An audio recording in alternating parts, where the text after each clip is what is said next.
Stiika Hyyty. Mä ajelin tänään ruohoa tässä näin. Tuolla puskan vieressä oli menossa tuo naapurin ja meidän välissä ja yhtäkkiä kierrokset hävisi.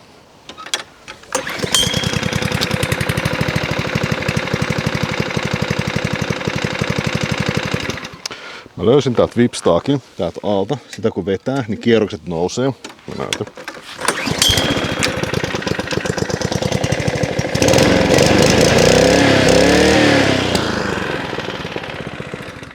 Niin päättelin, että sieltä on varmaan irronnut jotain.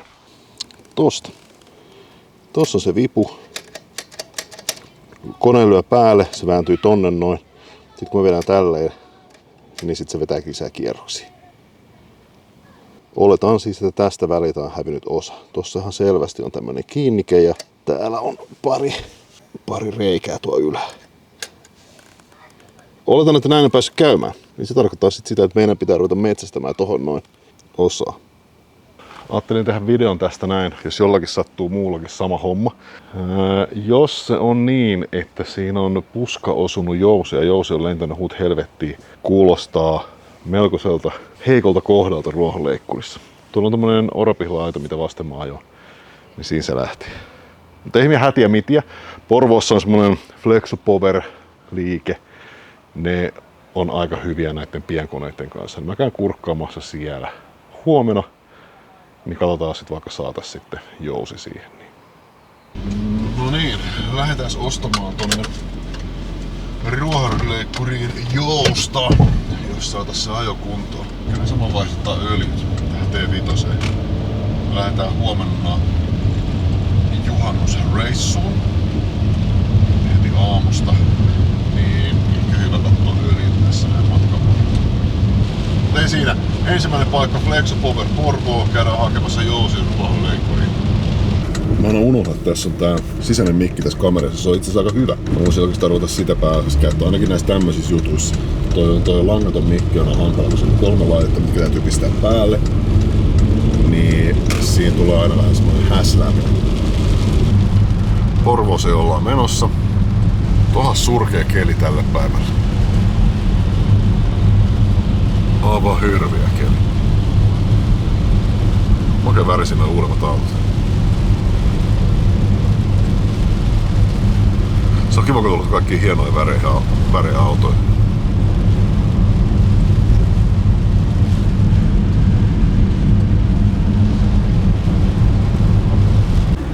Jaha, rupes vilkku sanomaan.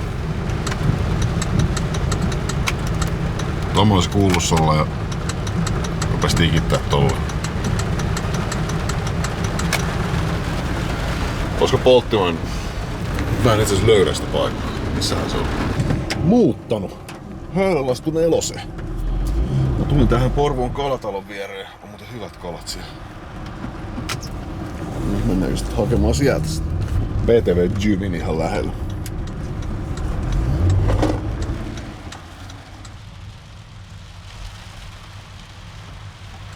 Tässä on pari kirppistä. Siinä on Jussin jättikirppis entinen, joka on nykyään joku kirppis, okei. Sitten on löytöpiste. Vois jossain vaiheessa taas tehdä vähän kirppiskierrosta.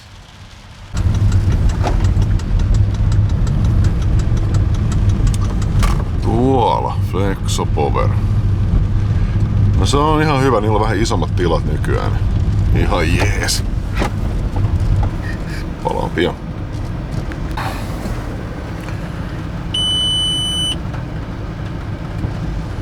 Siinä se nyt olisi. Pikku jousi. 5 maksu. Ei se mitään, hyvä, että saatiin kondikseen. Nyt mennään laittaa kiinni se, mut käydään matkalla vielä öljyvaihdossa, niin sitten jotain sitäkään murehtia tässä meidän ajelissa. Perkeleen vilkku väsä. No joka tapauksessa siinä on Porvoon öljynvaihto. Tuossa on muuten Aasian Market, siellä voisi käydä.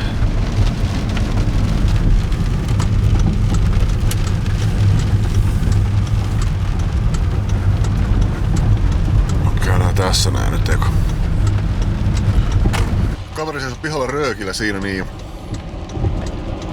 Ensimmäisenä heti kysyi, että kun mä tulin pihalle auton kanssa, että onks bensakone? Sanoin joo. Mulla ei oo suodattimia. Sanoin, että aijaa. Onks toi vielä 6-koneella? Sanoin, että joo on. sanoi, että näitä ei vissiin hirveän usein tullut vastaan. Sanoi, että yksi on häneen tullut ja sekin oli Viron kilvissä. Eli 3,2 litrainen V6. Niin sen mä tiedän, että näitä transportereita ei oo hirveän paljon. Tääkin on eikä tää on T5 bussi. Niin tääkin on tää on vuoteen 22 asti ollut rikospoliisina. No joo, mutta ei siinä. Sitten mennään Motonettiin kysymään, että sattuisiko olemaan öljyn suodattimia. Sitä se vois melkein jo kohti itse vaihtaa, mutta taas jälleen kerran paska keli. Mulla on sorapiha, missä mä pitäis se tehdä siinä pihalla, niin ei niinku yhtään kiinnosta. Mieluummin sitten pyydän, että joku tekee mun puolesta. Hei, katsotaan muuten vilkku sit samalla. No ja ollaan Mötönetin pihalla. Käydään kattoo, mikä vilkku piiputtaa.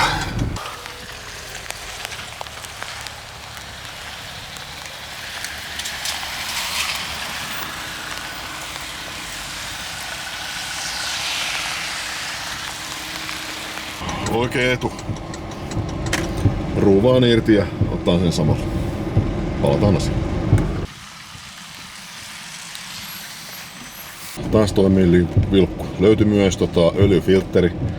Niin käydään nyt vaihtamassa tää öljyt sit samalla. Yksi oli hyllys. Niin mennään eteenpäin. Se on hyvä käydä läpi vähän näitä auton juttuja ennen kuin lähdetään huomenna sitten Möksälle. No kerkesä sinne joku. Ei se mitään. Juusta jo sisään. Äijä hyppäs ulos. Voi persi. No ei siinä, vartootaan. Mut tosiaan tää auto, tää mun T5, niin tää on vuoteen 22 ollut keskusrikospoliisilla. Sit se on myyty sieltä ilmeisesti huutokaupassa. Se on ollut 2 ihmisellä ja nyt sit mä ostin sen vuosi sitten, 25. Kiva auto. Janonen kuin mikä, mutta niinhän nää kai. Tarvittiin tämmönen uusperhebussi, että kaikki 6 mahtuu kyytiin. Niin nyt huomenna lähdetään juhannusreissuun. No joo, katsotaan kun saadaan öljyt vaihdettua, niin sit mennään laittamaan tuo leikkurin jousi paikalle. 110 €. Siinä on öljyä meni 6 litraa, 5V40, Petronas, 1 tiiviste, 1 ongelmajäte Max, mikä on 4,70 ja vaihtotyö 14,38 €. Plus toi filtteri, mikä olisi 16 €. 125 € suurin piirtein. Ei siinä. Se on nyt tehty. Niin tästä kuitenkin lähdetään tonne Itä-Suomeen ajelemaan, niin mä ajattelin, että se on hyvä vaihtaa öljyt tässä kohtaa. Nyt sit ei muuta kuin kotio.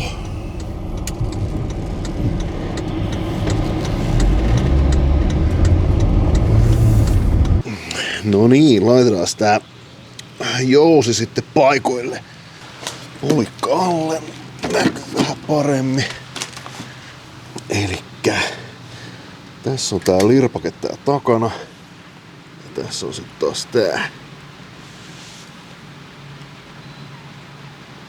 Nyt se on siinä, mutta se ei oikein tunnu, että se olisi hirveän kestävästi. Katsotaan, jos me saadaan vielä jotenkin. No. Mä luulen, että se on tolleen vähän kestävämmin. Tohon noin. Nyt kokeillaan.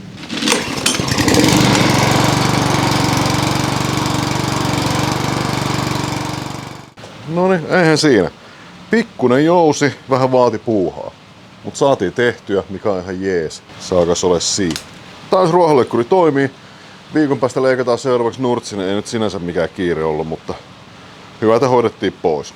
Huomenna on juhannus, niin ei olla kuitenkaan kotona sitten muutama päivä. Semmonen video tällä kertaa. Muistapa tykätä videosta ja tilaa kanavakin, niin katsotaan mihin joudutaan ensi kerralla. Heippa!